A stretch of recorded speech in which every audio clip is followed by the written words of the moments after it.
Welcome to Roy Morgan's first quarterly update for 2025. Soon I'll announce the latest and much anticipated rankings of Australia's most trusted and most distrusted brands. After that, I'll address a common question we often hear at Roy Morgan. How long does it take for brands to recover after a crisis of distrust? But first, trust is critical in our daily lives and acts as the backbone of social institutions, from legal and financial to political and educational. Without trust, we wouldn't catch a plane, we wouldn't ride in an Uber, provide our credit card details online, we certainly wouldn't get married. Trust fortifies brand strength, it fosters customer loyalty and encourages advocacy. It's much more than a PR goal. Take Unilever, for example. According to Unilever's CEO, Paul Polman, more than 3/4 of the global brand's market capitalisation was created by trust and brand reputation. That's 100 billion euros. But it's distrust we need to fear, because distrust erodes brand equity. It fuels division and turns uncertainty into a permanent state. Let me be very clear. Distrust isn't just an idea or a concept. Distrust is not just the absence of trust. Distrust is a force with real financial, reputational, and competitive consequences. Distrust weakens a brand, and that's critical because brand strength is a leading indicator for future sales. And it has material impacts. Distrust can wipe out billions in revenue and market value. Medibank, AMP, Facebook and Optus are living proof that when distrust hits, brands see customers and investors flee, and financial impacts escalate. Distrust makes seemingly healthy brands fragile, but more on that later. For now, I have a really set of alarming news. Australia has entered an era of distrust. Just look at the data. Since this research began, national distrust has never been higher. The green bars are trust, the red are distrust, and the black line is net score, calculated by subtracting distrust scores from trust scores. What we see here is clear evidence that as a nation, we have dramatically shifted from being a trusting country to an increasingly uncivil society rooted deeply in distrust. So how do we measure trust and distrust? Well, we're Roy Morgan, so we conduct a survey. Since late 2017, Roy Morgan has continuously surveyed around 2,000 Australians monthly through our risk monitor about which brands they trust and which they distrust. Crucially, we ask why they trust or distrust the brands they nominated, and we record exactly what they say. This unique, statistically significant qualitative research is open-ended, unprompted, and context-free. While pretty much everyone measures trust, only Roy Morgan measures distrust. Let's start then with the nation's top 20 most trusted brands. No change in the top 3 since last quarter. Australia's most trusted brand is still Bunnings, followed by Aldi and Kmart. Apple has moved up 1 spot thanks to a slight increase in net trust, overtaking Toyota. Newly merged Myer claimed 2 spots with a slight increase in trust. On the other hand, David Jones fell out of the top 20 most trusted list in the last quarter. Nike's rise in ratings, up 3 places, can be attributed to nearly doubling its net trust score over the past year, driven by lower distrust and higher trust. Swedish furniture giant IKEA has made it into the top 20 thanks to surging trust, nearly doubling its net trust score over the past few months. The Commonwealth Bank and the ABC were both big losers, falling 3 rankings. Now, a really interesting insight about the top 3 is that none is governed by a board that makes profit announcements, unlike Coles, Woolworths, or the major banks. And they all operate on an everyday low prices model. This approach helps them avoid accusations of fake discounts and the controversies around genuine sale events. Recently, We've seen some interesting changes in private health insurance brands. While HCF remains stable as the 30th most trusted, in the last quarter, Bupa experienced a dramatic fall from 38th place to 64th, down 26 ratings. While less dramatically, NIB also worsened, falling from 67th to 75th, down 8 places. Their reputational falls were caused by increasing distrust, largely due to service-related issues. So that's trust. But what's happening with the most distrusted brands? Woolworths and Coles both experienced a large decline in trust and an even larger increase in distrust, worsening their net scores. After several reputational crashes, Optus is finally showing signs of recovery, moving into 3rd place. Now, this is partially due to Woolworths and Coles pushing it out of the top spot, but it's also because of an improved net distrust score. Optus really is finally showing signs of recovery. Facebook Meta swapped places with Qantas, mainly due to an improvement in Qantas's level of distrust. Tesla dropped 5 rankings, which, according to respondents, is mainly due to Elon Musk and Elon Musk's exploits during and after the US election. In fact, in Australia last month, Tesla suffered a 33% sales decline year on year, reaching its lowest level since July 2022. So wrapping up distrust, the country's 4 most distrusted brands provide graphic evidence of just how fragile trust is.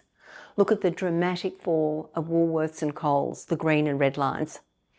It took just 7 months for them to fall from record net trust into net distrust, and another 8 months to become the nation's most distrusted brands. Both Qantas and Optus show positive signs of recovery, but they've got a long way to go. How long? CEOs and company directors often ask how long it takes to recover from crises of this magnitude. And when asking the how long question, they typically have 18 months to 2 years in mind.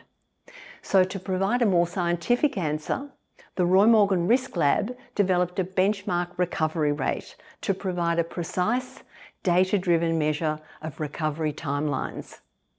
The Roy Morgan Risk Lab team analysed and modelled the recovery rates of 15 major brands impacted by dramatic reputational crises over the past 7 years. They integrated behavioural economics, narrative economics, and crisis recovery frameworks, and found that the recovery process is non-linear and fragile, and that in many cases the effort required to rebuild trust is exponentially greater than was needed to lose it, and that recovery takes much longer than expected. For example, after 12 months, 92% of brands hadn't fully recovered. After 2 years, 75% hadn't recovered. 50% still hadn't recovered after 4 years. And even after 5 years, 20% of brands hadn't fully recovered. Averaging how long it took our 15 brands to recover, this is what the benchmark recovery rate looks like over 5 years. What's interesting is that if you haven't achieved good recovery in the first 9 months, the next 3.5 years are a real slog. And even after 5 years, the average recovery is 90%. This means that after 5 long years, you probably still won't have returned to where you were before the reputational crash. So how do the recoveries of our most prominent brands compare with the benchmark? Let's start with Qantas.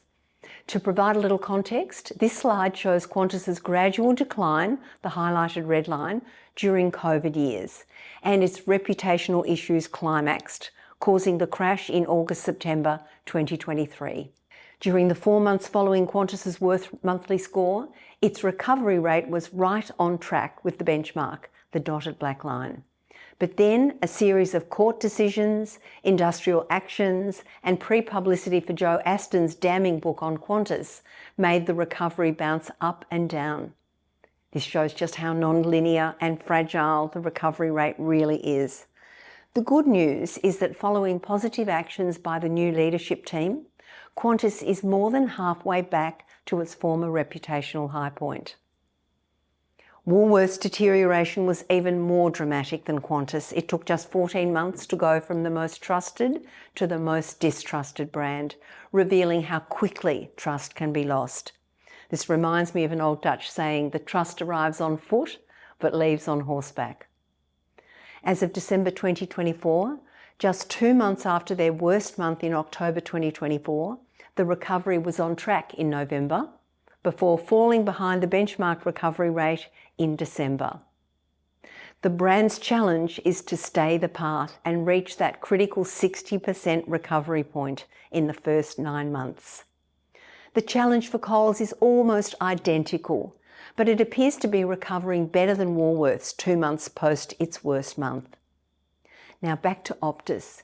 Its catastrophic customer data breach in September 2022 caused an immediate reputational crash. Look at that highlighted blue line. Interestingly, Optus achieved the 9-month benchmark recovery point until a nationwide outage destroyed almost all its recovery. This is another example of the fragile and asymmetric nature of a brand's recovery pattern. Optus should be 70% of the way back to full recovery, but it's only at 57%. But it's definitely on its way back. The Commonwealth Bank's reputation plunged, the brown line, after the Royal Commission findings were released in February 2019, and then 8 months later, it reached its lowest month when it was revealed that its 20 million client records were not secured. Since then, it's largely followed the average recovery rate benchmark. Until, look on the right side of this graph, it was fined $7.5 million for spam emails and announced it would charge its customers $3 to withdraw their own cash from branches. It crashed again, reversing its recovery rate from 87% to less than 50%, the lowest of the big 4 banks. In stark contrast, NAB's recovery rate since the Royal Commission has been on or ahead of the recovery curve. At 91%, it's almost back to its pre-crash high. Medibank followed a similar pattern to Optus after its customer data breach. However, its recovery has been more consistently ahead of the curve and is now 75% of its way back to its high point. Remember, Optus is still below 60%. Finally, what insight can we draw from the data and its emerging themes? To explore that, I'm delighted to introduce my friend and colleague, social scientist Dr. Ross Honeywell. Thanks, Michele. Let's start with the fact that recovery is not just slow, it's structurally impaired. First, we have negativity bias and cognitive load. Our brains are wired to prioritise negative experiences over positive ones. As Michele said earlier, a single scandal can outweigh years of goodwill. As consumers, we carry mental bookmarks of betrayal. In short, distrust embeds itself deeper than trust. Second is the narrative trap. Once distrust becomes public and part of the media cycle, it takes on a self-generating quality. We saw this with Woolies and Coles. Next, brands can become cultural villains. We definitely saw that with Rio Tinto, PwC, and even saw it with our cultural icon, Qantas. Next comes asymmetry. Scandals get more media attention than recovery efforts do. And crucially, the effort needed, as Michele said, to rebuild trust is exponentially greater than what was needed to build it in the first place. Even if brands introduce sweeping changes in the critical first 9 months, actual recovery can still be interrupted by residual distrust. The next insight from the Benchmark Recovery Rate Project is that there's a trust ceiling created first by crisis fatigue and switching behaviour. Consumers are more likely to switch to another brand rather than just wait for recovery. This is especially true in industries with alternatives like telcos, airlines, and supermarkets. Another important insight is that recovery windows are narrowing over time. A brand that took 4 or 5 years to recover in the early 2000s would struggle to maintain loyalty for even 2 years today. Next is compounding events and re-distrust. We saw this in Michele's presentation. Some brands recover some of the way, only to fall again due to secondary scandals. Remember Optus. And each scandal re-anchors the brand at a much lower rate, making recovery even more difficult. Exactly what happened to the Commonwealth Bank. Finally, there's distrust as a competitor advantage. When a major brand falters, competitors can leverage its crisis to their own advantage. Of course, this must be executed very cautiously. This means that distrust is no longer just a PR issue. It becomes a strategic vulnerability that competitors can exploit commercially and reputationally. Now, of great concern to the C-suite is that traditional reputational recovery models no longer work because, as we saw earlier, there's a crisis of institutional distrust. Michele put a finger on the problem when she revealed that Australia has entered an era of distrust. And distrust in corporate institutions means brands don't recover in isolation. It means that rebuilding trust in a vacuum is very, very difficult. Damaged brands need to rebuild within their industry. Optus pulled down the whole telco sector. Coles and Woolies pulled down the supermarket sector. Qantas pulled the travel sector down. So industry sector and even competitor cooperation is necessary to rebuild trust quickly. Otherwise, it's a long, lonely road. Another thing we've learned is that short-term fixes don't work. CEO and chairman replacements and heartfelt apologies have become ineffective PR cliches. The brands that recover best change how they do business with their customers, not just change their messaging. Finally, everyone talks about the need for transparency. From our data, transparency just means we can see right through you. Make real changes, implement operational initiatives, and take action before it's too late. Roy Morgan's incredible monthly distrust numbers are lead indicators. Michele's team predicted the PwC scandal and reputational plunge well before the worst. Now, the next insight is that some brands are more resilient than others. The first influence is the essential brand effect. For example, Woolworths and Coles face record distrust, yet Australians fundamentally need them and can't abandon them entirely. This locks in systemic or structural resilience. Distrust rises, but they're too ingrained in daily life to fail. In contrast, brands like Optus, CBA, and Harvey Norman face substitution risk, meaning consumers can actively punish them by switching. Next is control of the reputation supply chain. An example of that, Qantas has more control over its narrative economics than Optus. Despite both facing crises, Qantas has leveraged governance reshuffles, regulatory cooperation, and operational initiatives to manage its recovery. On the other hand, Woolworths and Coles struggle to control this. Their trust crisis is out of their hands. Cost of living crisis, growing distrust of big profits, government-driven ACCC lawsuits, and looming policy changes to break up their market power, making it much, much harder to control the narrative. So if we take all that together, what are our conclusions? First, rethink the out-of-date trust bank concept. Traditional corporate thinking assumes brands accumulate trust like a bank balance. This is not the case. Trust isn't a stable asset. It's more like a fluctuating currency. Brands must work every day to build trust, not just maintain it.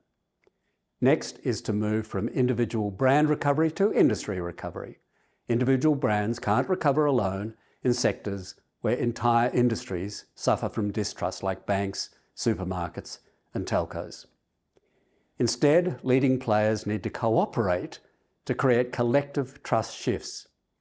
Finally, and most importantly, predicting the crisis. Getting ahead of the game is the future. What's the best way to recover from distrust? Prevent it in the first place. This means embedding anti-distrust mechanisms, real-time monitoring, customer advocacy boards, and proactive accountability before crises hit. And that's it for me. So it's back to you, Michele. Thanks, Ross. And while I'm thanking people, deep thanks to the head of Roy Morgan Risk Lab, David Laffin, and his fantastic team. And that's a wrap. Remember to subscribe to our YouTube channel for a whole range of these and other Roy Morgan data and insights, or contact Ask Roy Morgan at roymorgan.com.